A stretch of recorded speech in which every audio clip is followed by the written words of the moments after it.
Hi everyone, it's Sandy, and in today's video I will be talking about all the books that I read in April. I ended up reading 5 books. 4 of them were library books and 1 was an audiobook. The rest were like a mix of physical and ebooks. In terms of pages read, I read 1,487 pages, and with the audiobook that I listened to, it was almost 18 hours of listening time, and my average rating was a 3.8 out of 5 stars. The first book that I read is The Wedding Date by Jasmine Guillory, and this is an adult contemporary romance, and it follows 2 main characters, Drew and Alexa. They both end up being stuck in an elevator together, and during this moment, Drew reveals to her that he is attending the wedding of his ex-girlfriend to one of his close friends, and the date that he was supposed to bring is no longer available, so he's pretty much going to have to show up to this wedding alone. And by the end of this whole elevator experience, he ends up asking Alexa if she wants to be his date to the wedding and to pretend to be his girlfriend. And surprisingly, Alexa agrees to do it, and the story goes from there. There are a lot of things that I really enjoyed about the story. First off, I really loved Alexa's character. She is a black main character, and she is the chief of staff to the mayor, and I really love that throughout the whole story we get to see these 2 characters actually working and doing their job. I really love seeing what Alexa does in her role and seeing her super passionate about this project that she's working on. The book also includes fat representation, and it touches on body image and beauty standards,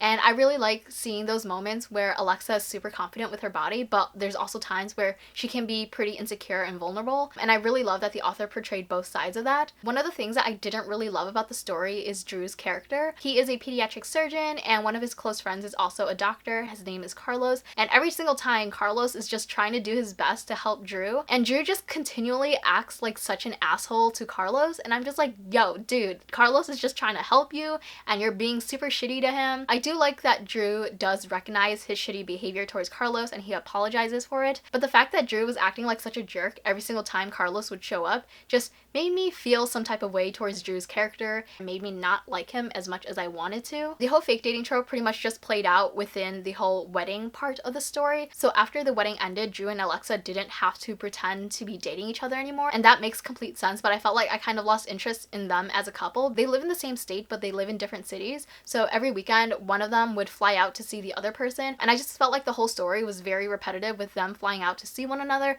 and then just having sex. This is a romance book, so I did expect some sex scenes in here, but I felt like all they did was have sex every time they saw each other, and I just wanted more depth to their actual relationship. Also, the sex scenes were pretty short, and a lot of them were fade to black type of scenes. There are some that are more detailed than others, but a lot of them were just like fade to black. So overall, I ended up rating this a 3.5 out of 5 stars. The next book that I finished in April is actually the audiobook that I listened to, and that is The Good Daughter by Karin. This story follows 2 sisters, Charlie and Samantha Quinn. Their father is actually a pretty well-known defense attorney, and when they were younger, they were actually attacked in their own home, which led to the death of their mother. And so in the present day, Charlie and Samantha are both adults, and they're actually both lawyers themselves. There is a school shooting that occurs that involves an 18-year-old girl as a school shooter and the death of 2 other people, and Charlie and Samantha both get involved in the case. As for content warning, there is a pretty graphic sexual assault scene that occurs, violence, murder, death, and miscarriages. Honestly, I don't really have that much to say about this book because I didn't take any notes when listening to this. It was just very long, and as a personal preference, I've learned that I do not like listening to audiobooks that are more than 10 hours, and this one was almost 18 hours. So I do have to admit that I started to lose interest in the story like halfway through. Because the audiobook was so long, there were definitely slow moments and moments that dragged, and I probably could have enjoyed the story more if I actually read it myself, but you know, I decided to just push through the audiobook. I really like the relationship between Charlie and Samantha. They have obviously gone through a lot, and due to the attack that happened to them when they were younger, Samantha does use a cane to walk and she's legally blind. Samantha and Charlie aren't close, so I really enjoyed seeing how this case brought them together and seeing their relationship develop through that, as well as confronting and talking to each other about what happened to them in the past. So overall, I thought this book was alright, and I gave it a 3.5 out of 5 stars. The third book that I read in April is Spin the Dawn by Elizabeth Lim. This is an Own Voices YA fantasy set in ancient China. It's described as Mulan meets Project Runway, and it follows our main character Maya, who works as a seamstress in her father's tailor shop. One day her father is actually summoned to the royal palace to become the imperial tailor. In this world, the imperial tailor cannot be a girl, so the family has the option of either sending the father or sending one of the sons, but for many reasons her dad just isn't in the right position to do that. So Maya decides to disguise herself as a boy, pretend that she's one of her brothers, and go to this palace to become the imperial tailor. But when she gets there, she realizes that she has to compete with 11 other people in order to win this position. I really love the overall concept of the story, and I like that there are distinct parts to the book. So the first part centers around this competition, and the second part of the story is something different that I'm not going to get into because I don't want to give away spoilers. But I really enjoyed seeing how this competition transitioned into something more and something bigger. I thought the magic in here was really interesting, but I wish it was a little bit more fleshed out. For instance, Maya has a pair of scissors that was passed down in her family, and the scissors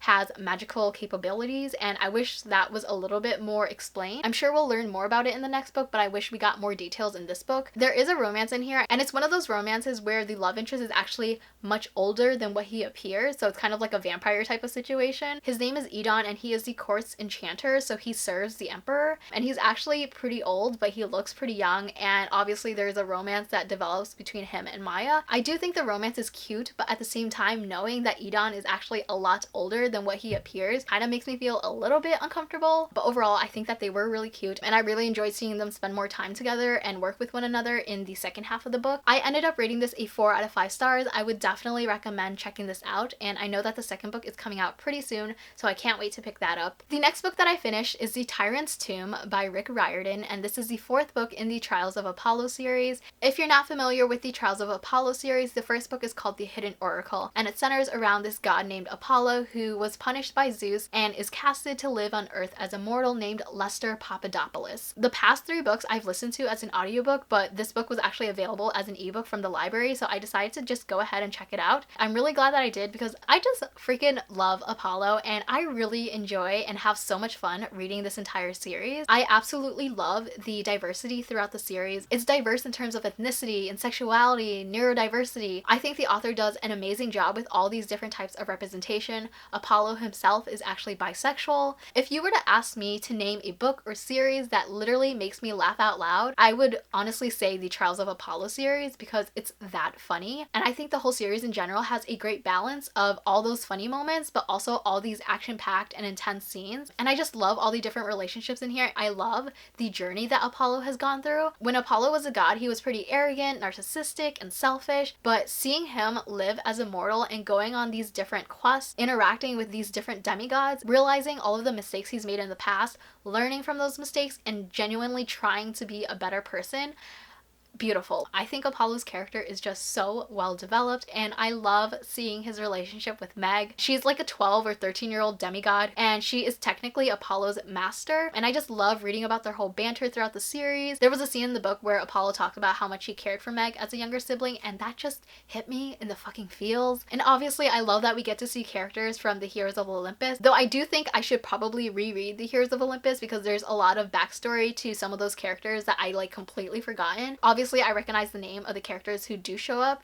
but I've kind of forgotten who they are, and that did kind of suck, but that's just a personal thing because I have shitty memory. Overall, I rated this book a 4 out of 5 stars. I really enjoyed it, and I'm so looking forward to seeing how the last book wraps up when it comes out in the fall, I believe. And the last book that I read in April is Well Met by Jen DeLuca. This is another adult contemporary romance. It follows our main character Emily, who moves to this small town to live with her sister who has recently been in a car accident. So she moves to this town for the summer to help her sister get back on her feet, and she ends up volunteering for the Renaissance Fair that is taking place throughout the summer. She meets this English teacher named Simon who has a very large role in organizing the Renaissance Fair, and they immediately don't like each other. So there is a hate to love romance in here. I've never been to a Renaissance fair, but reading this kind of makes me want to go, and I think it was really fun to read about. I really enjoyed the friendships that Emily developed with some of these side characters, and seeing her just kind of find herself again. While she was in college, Emily was dating this guy, and she ended up dropping out of school to help support her boyfriend, but then the boyfriend became really shitty and ended up breaking up with her. So at the start of the book, Emily was just kind of lost and unsure at what's next for her. I thought the romance was alright. There were definitely very strong feelings